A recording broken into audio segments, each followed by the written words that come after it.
إياك نعبد وإياك نستعين. شکریہ. جناب علی ظفر صاحب اور آئی ایل ایف کے سارے پاکستان سے جو میرے تحریک انصاف کے وکیل آئے ہوئے ہیں، میں آپ سب کو خوش آمدید کہتا ہوں اور اس شاندار استقبال کا آپ کا شکریہ ادا کرتا ہوں.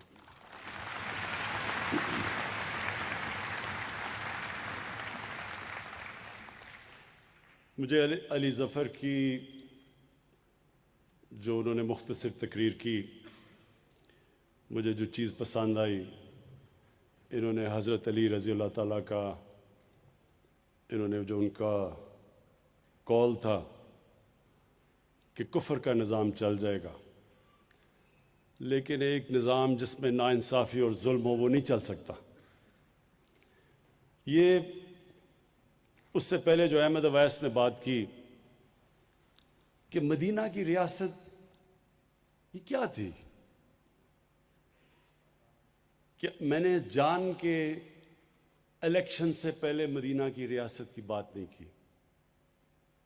کیونکہ میں یہ نہیں چاہتا تھا کوئی یہ سمجھے کہ میں اس کو استعمال کر رہا ہوں ووٹ لینے کے لیے.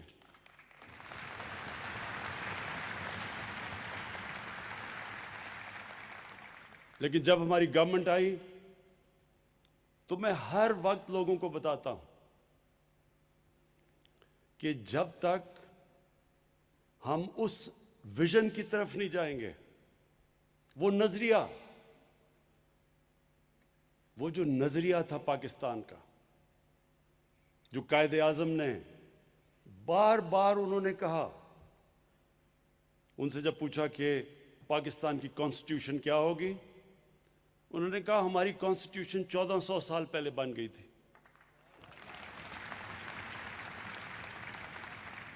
اور علامہ اقبال کو جتنا آپ پڑھیں تو وہ ایک ہی چیز کہتے تھے. علامہ اقبال یہ کہتے تھے کہ جو مسلمان معاشرہ تھا وہ جب بھی اٹھا ہے تو وہ ان اصولوں کی طرف گیا جو مدینہ کی ریاست کے اصول تھے. تو آئی ایل ایف، آپ وہ لوگ ہیں جن کے اوپر بہت بڑی ذمہ داری ہے، کیونکہ جو مدینہ کی ریاست کا جو بیسس تھا وہ قانون کی بالادستی تھی. یعنی کوئی انسان قانون کے اوپر نہیں تھا. جب نبی صلی اللہ علیہ وسلم سے پوچھا کسی نے کہ جی وہ قریش کی خاتون ہے، اس نے چوری کی تو اس کو معاف کر دیں، تو انہوں نے تب کہا کہ میری بیٹی بھی اگر چوری کرے وہ بھی، اس کو بھی سزا ملے گی. کوئی قانون سے اوپر نہیں تھا.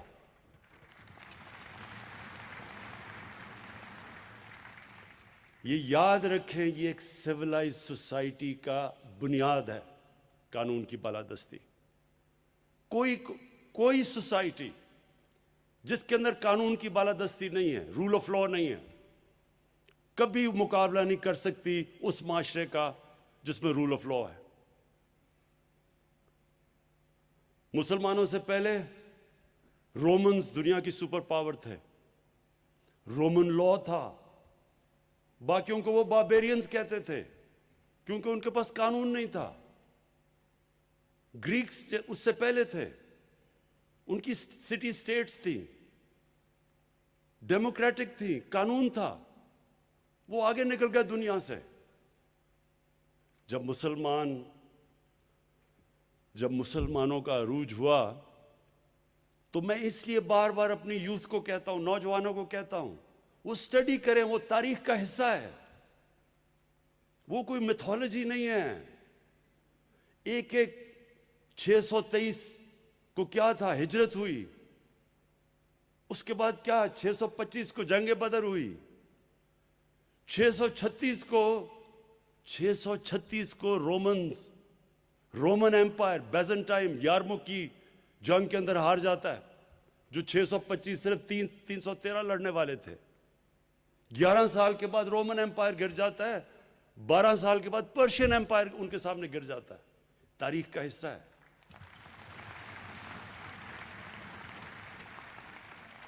تو کیا وہ قدم اٹھائے ہمارے نبی صلی اللہ علیہ وسلم نے جس سے یہ اتنا بڑا دنیا کی تاریخ کا انقلاب آیا؟ یہ ہمیں اسٹڈی کرنا چاہیے.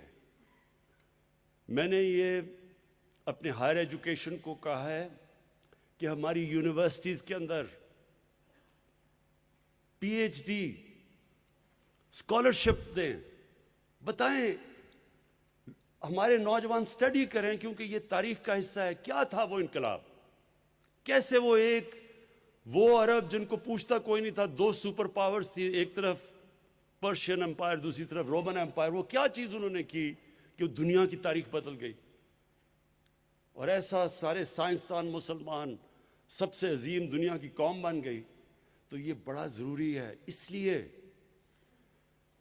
ILF، اس لیے اللہ قرآن میں کہتا ہے کہ نبی صلی اللہ علیہ وسلم کی زندگی سے سیکھو، ان کی سنت پہ چلو.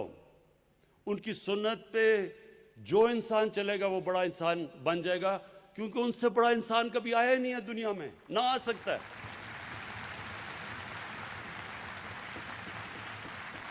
اور جو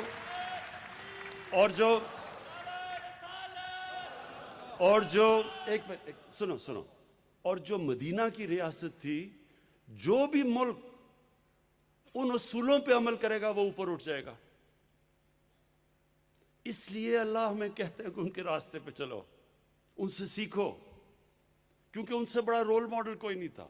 تو اس لیے ہمیں اس کو سٹڈی کرنا چاہیے. اور اس میں جو نمبر 1 چیز ہمیں نظر آتی ہے، قانون کی بالادستی. اور اس لیے یہ بڑا امپورٹنٹ ٹائم ہے پاکستان میں.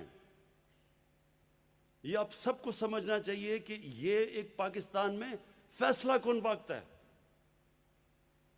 یہ جو سارے بے روزگار سیاستدان اکٹھے ہو گئے ہیں،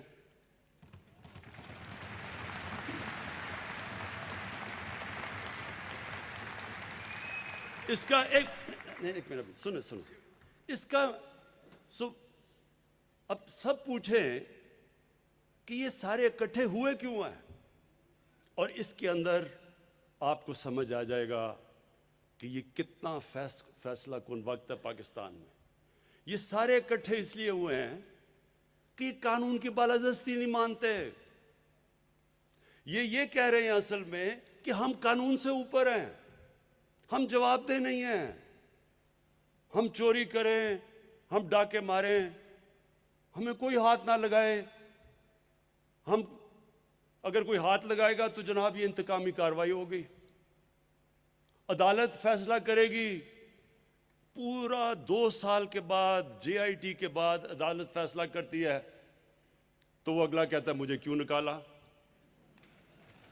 مانتا ہی نہیں ہے. پاکستان کا سپریم کورٹ کے وہ فیصلے نہیں مانتا. اس کے بعد ان کے سارا جو فیملی ہے وہ کوئی مانتی نہیں ہے. تو وہ کیوں نہیں مانتے؟ کیونکہ وہ اصل میں یہ کہہ رہے ہیں کہ ہم قانون کے اوپر ہیں. پاکستان کا قانون ہمارے لیے نہیں ہے. ہم کوئی خاص کلاس آئی ہے، جو مرضی کرو ملک میں. ہم شروع ہوئے 1 فیکٹری سے 30 فیکٹریاں بن گئی، اربوں روپیہ آ گیا، باہر پراپرٹیز آ گئی، لیکن ہمیں کوئی نہیں پوچھ سکتا. اور یہ ہے اصل میں، یہ ہے فیصلہ کن وقت پاکستان میں. کیا یہ کلاس جنہوں نے 30 سال سے صرف یہ دیکھ لیں گے 30 سال پہلے ان کے پاس کیا تھا اور آج کیا ہے، اگر یہ کلاس یہ سمجھ رہی ہے کہ سڑکوں پہ نکل کے عمران خان کو بلیک میل کر لیں گے، تو آپ نے ابھی پہلے دیکھ لیا کہ جلسے کتنے بڑے بڑے ہم نے کیے ہیں. میں یہ سارے مل کے بھی یہ کوئی 2 سال بھی جلسے کر دیں تو ایک جلسہ ہمارا ان سے زیادہ تھا.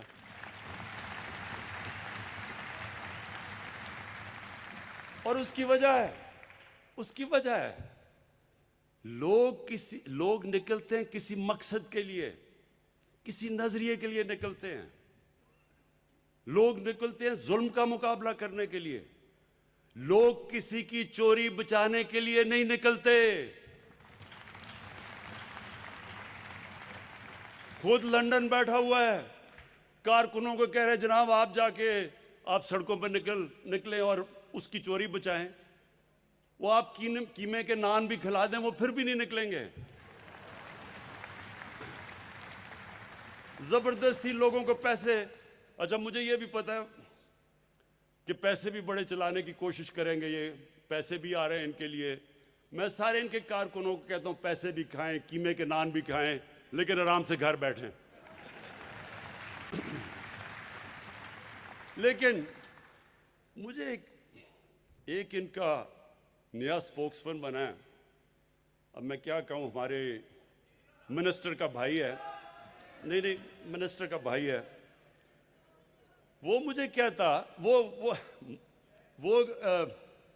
میں دیکھ رہا تھا کسی ٹی وی پروگرام میں, کہتا کہ نواز شریف کو اس نے آیت اللہ خمینی کے ساتھ ملا دیا.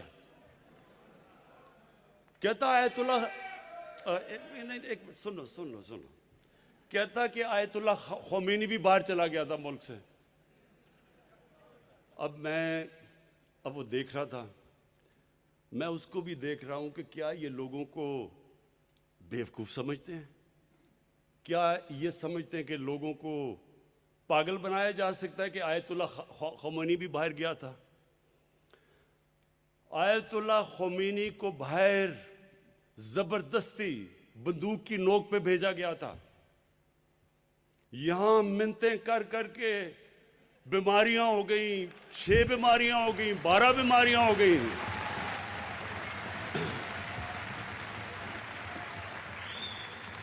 مجھے یاد, اب ہماری کیبنٹ کی میٹنگ ہو رہی ہے, سنیں ذرا, ابھی سنیں کیبنٹ کی میٹنگ ہو رہی ہے, یہ ذرا سنیں. اب جناب کیبنٹ کی میٹنگ ہو رہی ہے, ہمیں ایک عدالت نے کہہ دیا کہ جی اگر نواز شریف کو کچھ ہو گیا تو گورنمنٹ ذمہ داری ہے. اب ہم عدالت کی بھی رسپیکٹ کرتے ہیں. کیبنٹ کی میٹنگ ہو رہی ہے, 6 گھنٹے میٹنگ چل رہی ہے. ڈاکٹرز بیٹھے ہیں کہ جی یہ بھی بیماری ہوگی, اس کو یہ بھی بیماری ہوگی, اس کو یہ بھی بیماری. اب ہم سارے بیٹھے پریشان سن رہے ہیں کہ اتنی بیماریاں ایک آدمی کو ہو سکتی ہیں. جب وہ اس کی ساری بیماریاں بتائیں تو میں دیکھ رہا تھا وہ کیبنٹ میٹنگ میں شیرین مزاری, ہماری ہیومن رائٹس کی جو منسٹر ہیں, اس کی آنکھوں میں آنسو آ گئے.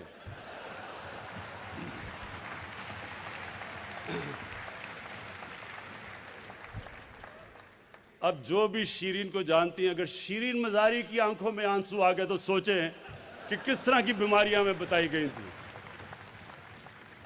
ہمیں خوف آ گیا کہ یہ وہ جہاز کی سیڑھیوں پہ بھی چڑھ سکے گا یا نہیں.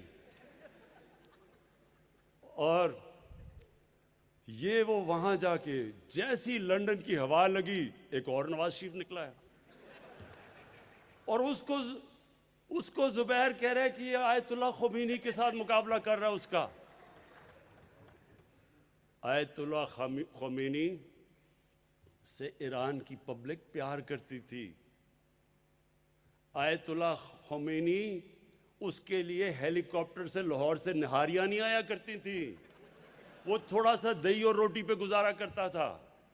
وہ جب آیت اللہ خمینی اس دنیا سے گیا تو وہ چھوٹا سا اس کا گھر تھا.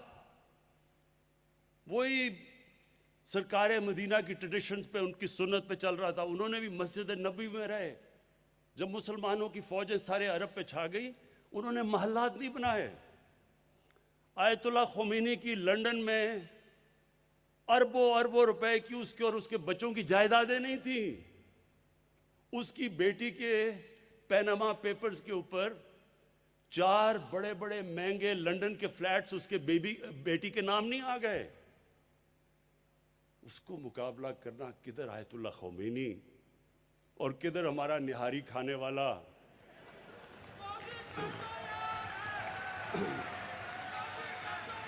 لیکن سنو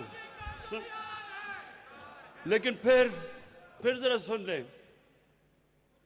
میں نے جب اس کے ساتھ وہ جو سارے ابھی بے روزگاروں کی میں لائن دیکھ رہا تھا، تو ان کو اور جب ان کے بھی سارے لوگوں کو دیکھتا ہوں تو میں سوچتا ہوں کہ کیا ان کو کوئی شرم نہیں آتی کہ ان کے لیڈر نے اتنا ملک کا پیسہ چوری کر کے باہر لے گیا؟ کوئی شرم نہیں آتی آپ کو کہ پہلے لوگ غربت کتنی ہے ہمارے ملک میں؟ ایک 3 دفعہ پرائم منسٹر، 1 سے 30 فیکٹریاں، لنڈن میں ہر بچے کے اربوں روپے کے گھر، ہل میٹل، کوئی ان کو نہیں کہ آج تک ایک اوتھینٹک ڈاکیومنٹ نہیں بتا سکا کہ یہ اربوں روپے کی پراپرٹیز کیسے آئی، یہ منی ٹریل کدھر گئی، پیسہ باہر کیسے گیا؟ اگر میں ایک کرکٹر ہو کے ایک فلیٹ لیتا ہوں 34-35 سال پہلے اور 40 سال پرانے کانٹریکٹ دکھا سکتا ہوں عدالت کو، جب مجھے ضرورت نہیں تھی، میں تو کوئی پبلک آفس ہولڈر نہیں تھا، میں تو کوئی وزیر نہیں تھا، میں تو کوئی وزیر اعلیٰ نہیں تھا، میں تو کرکٹ کھیلتا تھا، انٹرنیشنل کرکٹر تھا، اس کے باوجود عدالت کے اندر میں نے جو انہوں نے میرے سے ڈاکیومنٹس مانگی، 40 سال پرانے کانٹریکٹس دکھائے ان کو۔ تو جو 3 دفعہ ملک کا پرائم منسٹر ایک ڈاکیومنٹ نہ دکھا سکے، تو ان کے جو لوگ ہیں سارے، کیا ان کو کوئی شرم نہیں آتی کہ غریب ملک سے پیسہ لے کے باہر لے گیا؟ میں نے سوچا کہ کوئی اتنا، یا تو بہت ہی بڑا کوئی ڈفر ہوگا جو سمجھے کہ واقعی یہ ایماندار ہے، لیکن پھر چند دن پہلے میں نے دیکھا کہ ان کا ایک سینئر عہدیدار صبح کے 3 بجے کسی خاتون کے گھر تنظیم سازی کرنے چلا گیا۔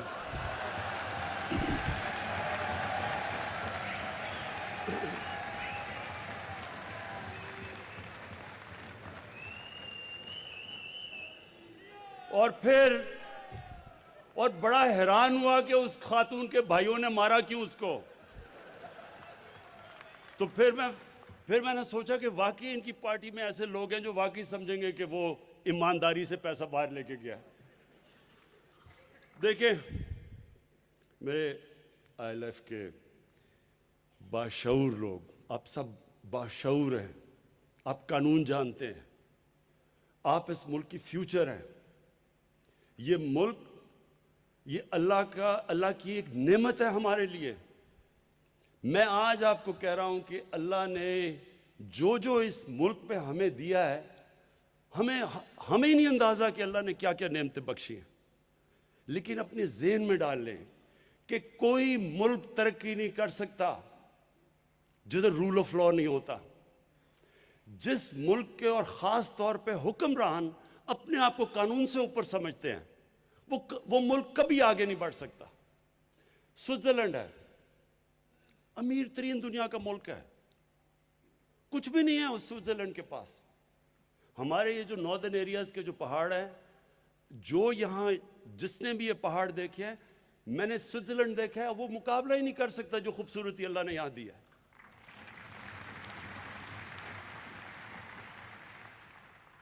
جو زرخ زمین دی ہے، جو ہماری ویرائٹی دی ہے، یعنی اللہ نے کیا چیز نہیں دی اس ملک کو۔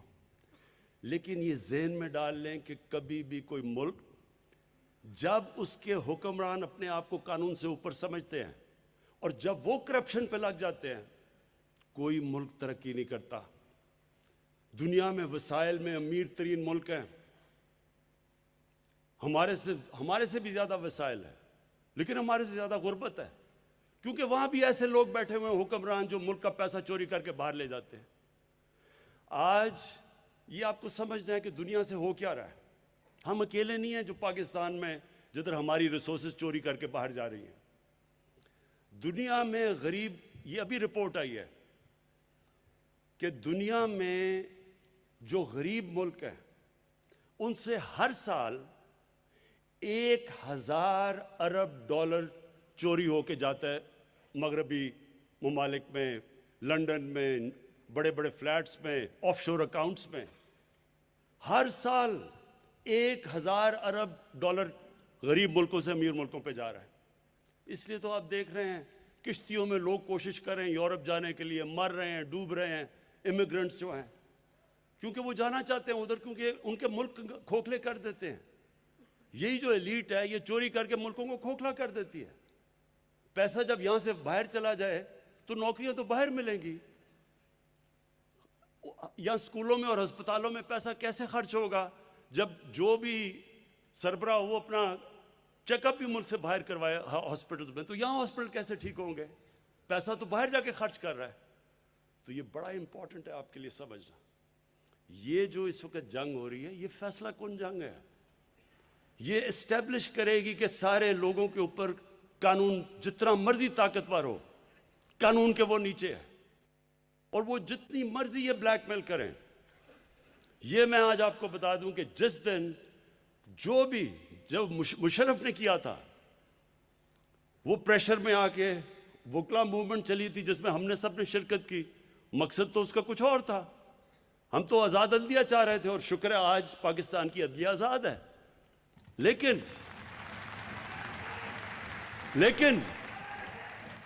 اس پریشر میں جنرل مشرف اس پریشر میں آ کے این آر او دے گیا دونوں کو. اور وہ این آر اوز نے پچھلے 10 سال میں جو اس ملک کے ساتھ کیا ہے، اس ملک کی جو انہوں نے معیشت تباہ کی ہے، جو قرضے چڑھائے ہیں، ہمیں آگے کہتے ہیں کہ جناب آپ جواب دیں. ہمارے سے پوچھتے ہیں جب ایک ملک، ایک گورنمنٹ جتنا ٹیکس اکٹھا کرتی ہے سال میں، اس کا آدھا ٹیکس، اس کا جو آدھا پیسہ ہے وہ ان کے لیے ہوئے قرضوں کی قسطوں میں چلے جاتے ہیں، تو ملک آگے کیسے بڑھ سکتا ہے؟ بتائیں ہم کدھر سے پیسہ لائیں تعلیم پہ، صحت پہ، ہسپتالوں پہ؟ کیونکہ آدھا تو پیسہ ادھر چلے جاتا سیدھا باہر قرضوں کی قسطوں پہ. تو تب تو یہ 10 سال میں ان کو کوئی فکر نہیں ہوئی کہ جناب ملک تباہ ہو رہا ہے. مل کے دونوں حکومت کر رہے تھے. تب تو جمہوریت بھی نہیں خطرے میں تھی، معیشت بھی نہیں خطرے میں تھی، جب قرضے چڑھا رہے تھے. خواتین و حضرات، انشاءاللہ آپ یہ اب دیکھیں گے کہ یہ جو پاکستان جدھر اب پہنچ گیا، انشاءاللہ آپ دیکھیں گے یہ اس کو کہتے ہیں ٹپنگ پوائنٹ. جو مشکل 2 سال تھے وہ بڑی مشکلوں سے ہم نے نکال لیے ہیں. بڑے بڑے امتحان آئے. ہمیں شروع میں تو ڈیفالٹ سے بچنا پڑا. اس کے بعد یہ جو کووڈ کا آیا، ساری دنیا میں جو کرونا کا کرائسس آیا، جس طرح پاکستان نکلا ہے، وہ جس طرح علی ظفر نے کہا ہے، WHO کہہ رہی ہے کہ پاکستان ان 4 ملکوں میں سے ہے جو سب سے بہترین طریقے سے وہ کووڈ سے نکلے ہیں.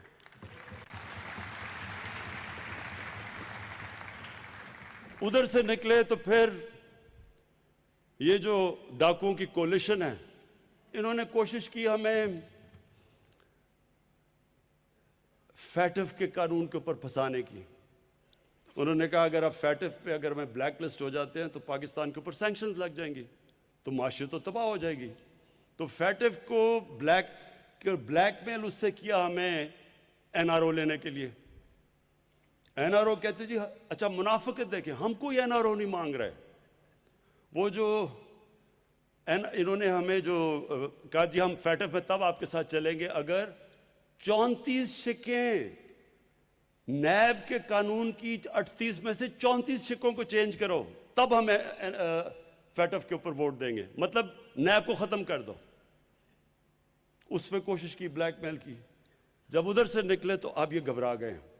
گھبرائے اس لیے ہیں کہ پاکستان اس وقت اوپر جا رہا ہے.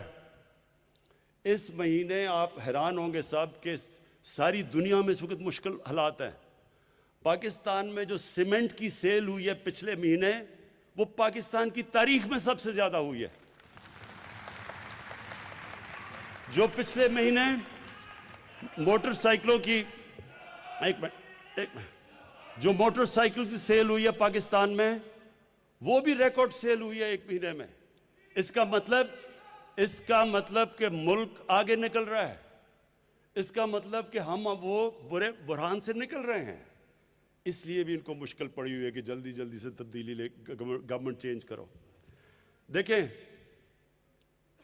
اور یہ جو ایک آخر میں 2 پوائنٹس کہنا چاہتا ہوں. انہوں نے یہ جو بات کی، جو پاکستانی فوج کے اوپر انہوں نے جو حملے کیے ہیں اور جو زبان استعمال کی ہے، میں صرف ایک چیز کہنا چاہتا ہوں کہ اگر کوئی بھی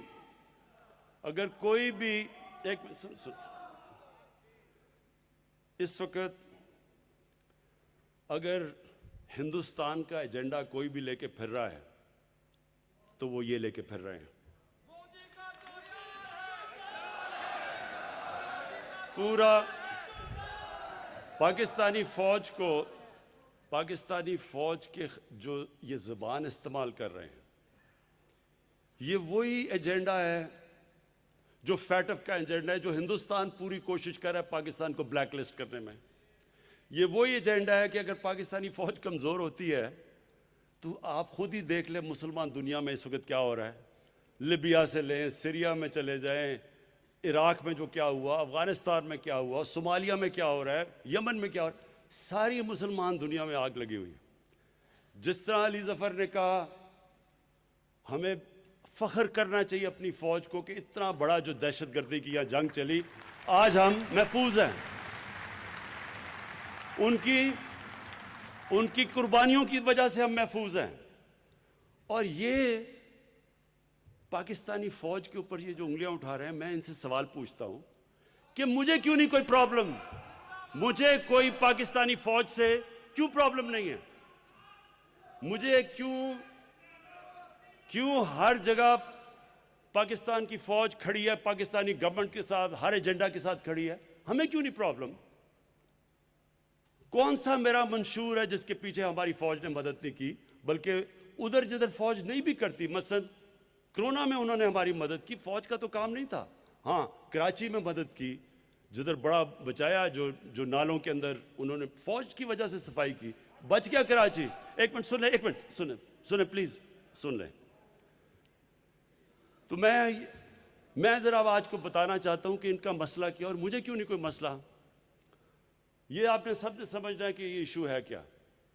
ایشو یہ ہے کہ اگر آج عمران خان پیسہ بنانا شروع کر دے، اور اگر میں یہاں سے پیسہ چوری کر کے باہر منی لانڈرنگ شروع کر دوں، تو سب سے پہلے ہماری ISI کو پتہ چلے گا. کیوں پتہ چلے گا؟ کیونکہ ISI ایک دنیا کی ٹاپ ایجنسی ہے، مانتے ہیں اس کو.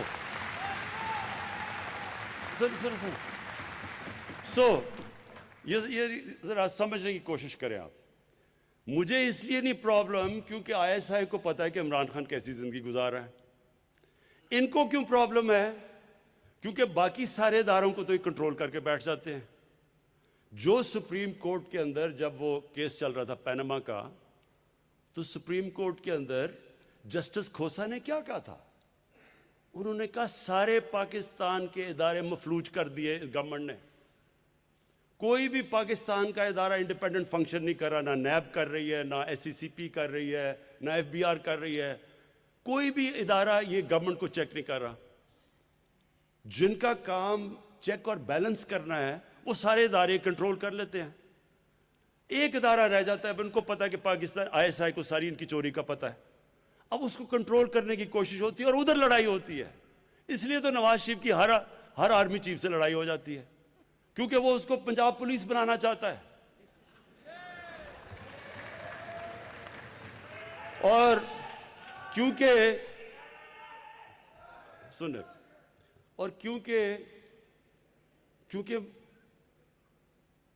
فوج کو پتہ ہے، جب ان کو پتہ چل جاتا ہے وہ جا کے چپ کر کے بتاتے ہیں ان کو کہ دیکھیں جی آپ نے ادھر اتنی کمیشن لے لی، ادھر اتنا پیسہ بنا لیا. تو یہ ان کو سارا وقت ڈرے ہوئے ہوتے ہیں. تو جب نواز شریف نے کہا نا کہ جی وہ مجھے ایک ISI کے جنرل ظہیر الاسلام نے کہا کہ استعفیٰ دو، کیوں اس نے کہا اور تم نے کیوں چپ کر کے سن لیا؟ کیونکہ ظہیر الاسلام کو پتا تھا تم نے کتنا پیسہ چوری کیا ہوا ہے. اور تو اس لیے آپ سمجھ جائیں کہ اس کا مسئلہ کوئی ڈیموکریسی نہیں ہے. ڈیموکریسی تو میں ہوں، پاکستان کی سب سے زیادہ ووٹ لے کے آیا ہوں، پاکستان کی تاریخ میں 5 حلقوں سے جیتا ہوں. اور یہ جو کہتے ہیں کہ الیکشن میں دھاندلی ہوئی، ذرا کوئی الیکشن کا ریکارڈ تو دیکھ لیں 2013 کا اور 2018 کا. صرف ریکارڈ اٹھا کے دیکھ لیں. 2013 میں 140 تقریباً پٹیشنز تھیں جنہوں نے الیکشن کو کویسچن کیا 2013 میں نیشنل اسمبلی میں، اور 2018 میں 90 تھیں، اور 90 میں سے آدھی تحریک انصاف کی تھی۔ تو اگر پٹیشنز بھی آدھی آئیں، اب 50% کم آئی ہیں، ان میں سے آدھے پی ٹی آئی تھی۔ تحریک انصاف کئی جگہ 50 ووٹ سے ہاری ہے، کئی جگہ 100 ووٹ سے ہاری ہے۔ تو اگر دھاندلی ہوتی تو کم از کم ہمیں کوئی کولیشن کی تو ضرورت نہ پڑتی اب تک۔ پوائنٹ میں یہ کہہ رہا ہوں کہ ہم پہلے دن سے تیار تھے کہ کھول دو الیکشن۔ انہوں نے تو 4 مہینے ہلکے کہے تھے، 1 سال لگایا کھولنے میں، وہ بھی دھرنا دینا پڑا۔ تو ہم تو پہلے دن، کیونکہ ہمیں پتہ ہم نے دھاندلی نہیں کی۔ تو مسئلہ کیا ہے؟ مسئلہ ان کا یہ ہے کہ انہوں نے پوری طرح عدلیہ کو بھی برا بھلا، فوج کو برا بھلا، گورنمنٹ کو برا بھلا، صرف 1 پوائنٹ ایجنڈا ہے کہ کسی طرح ہم ان کی، کیونکہ یہ کوئی خاص قوم نکلی ہے، چوری بھی کر دیں تو ان کو کچھ نہیں کہنا، کسی طرح ان کو این آر او مل جائے۔ یہ آج آپ کے سامنے سب کے میں کہہ رہا ہوں، جس دن ان کو این آر او ملا، یہ اپنے ذہن میں ڈال لیں، یہ پاکستان کی تباہی ہوگی۔ پاکستان اس کے بعد نیچے جائے گا، پاکستان میں قانون کی بالادستی ختم ہو جائے گی۔ اگر ان کو این آر او دینا ہے تو بیچارے غریب لوگ جو جیلوں میں گھسے ہوئے ہیں، ان کا کیا قصور ہے؟ ان کی تو لاکھوں کی چوروں میں بیچارے وہ جیلوں میں پڑے ہوئے ہیں، اور یہ اربوں کی چوری والے کہہ رہے ہیں جی ہمیں معاف کر دو۔ تو آخر میں ان کو بھی پیغام دینا چاہتا ہوں کہ آپ نے جو مرضی کرنا ہے، جتنے مرضی جلسے کرنے ہیں، جدھر آپ نے قانون توڑا، میں آپ کو آج واضح کر رہا ہوں کہ میں سیدھا آپ جیل میں جائیں گے، اور وہ جیل میں نہیں، اب وی آئی پی جیل میں نہیں جائیں گے، اب جائیں گے جدھر عام بیچارہ غریب آدمی، غریب جدھر مجرم جاتا ہے۔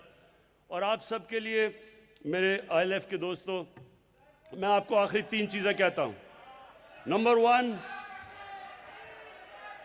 سن لیں، نمبر 1، انشاءاللہ سارے میں وکیلوں کو ہیلتھ کارڈ دلواؤں گا۔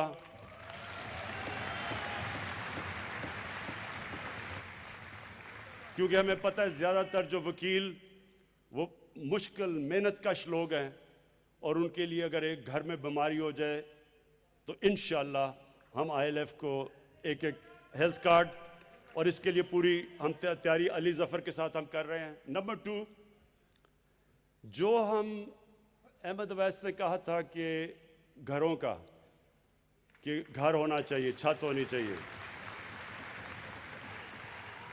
اس کے لیے نیا پاکستان جو ہم ہاؤسنگ بنا رہے ہیں، اس کا مقصد کیا ہے؟ اس کا مقصد یہ ہے کہ دیکھیں، لوگوں کے پاس کیش نہیں ہوتا گھر خریدنے کے لیے، تو نئے پاکستان کے اندر ہاؤسنگ میں ہم پہلی دفعہ پاکستان میں بینک فائنانس کر رہے ہیں، اور بینک فائنانس ایسے کر رہے ہیں کہ 5% انٹرسٹ کے اوپر لمبی ہم فائنانسنگ کریں گے، تاکہ وہ جو لوگ تنخواہ دار ہوں، وہ یا جن کے پاس پیسہ نہ ہو پورا گھر لینے کے لیے، ان کے لیے ہم آسانی پیدا کریں کہ وہ آسان قسطوں میں اپنا گھر لے لیں۔ تو انشاءاللہ اس میں بھی آپ کے لیے، اس کے لیے مدد کریں گے۔ اور تیسری چیز یہ جو ابھی بات کی احمد اویس نے، یہ ساری دنیا میں ہوتا ہے۔ جو بھی چیزیں، جو مثلا کانٹریکٹ سائن ہوتے ہیں، ہر جگہ پٹیشنز، اس کے اندر وکیل ہوتے ہیں۔ وکیلوں کا اس لیے آپ کے لیے روزگار بھی ہو جائے گا، آپ کے لیے آمدنی بھی ہو جائے گی، اور یہ پریکٹس ساری دنیا میں ہوتی ہے۔ تو انشاءاللہ یہ بھی ہم تینوں چیزیں آپ کو کر دیں گے۔ اور یہ آپ سب کے لیے آئی ایل ایف دور دور سے آپ آئے ہوئے ہیں، میں آپ کا شکریہ ادا بھی کرتا ہوں۔ میں آپ کو بھی علی ظفر اس فنکشن کا آپ کو خراج تحسین پیش کرتا ہوں، اور میں یہ چاہتا ہوں کہ آپ سب پاکستان کے فیوچر لیڈرز بنیں، آپ سب پارٹیسپیٹ کریں پولیٹکس میں۔ قائد اعظم محمد علی جناح ایک میرا لیڈر میں مانتا ہوں، اور وہ ہیں قائد اعظم محمد علی جناح، اور وہ ایک بیرسٹر تھے بہترین۔ انہوں نے، قائد اعظم نے ہمیں اصل میں بتایا کہ پولیٹکس کیا ہوتی ہے، نظریہ کیا ہوتا ہے، ایمانداری کیا ہوتی ہے، اور میں چاہتا ہوں کہ آپ سب وکیل ان کی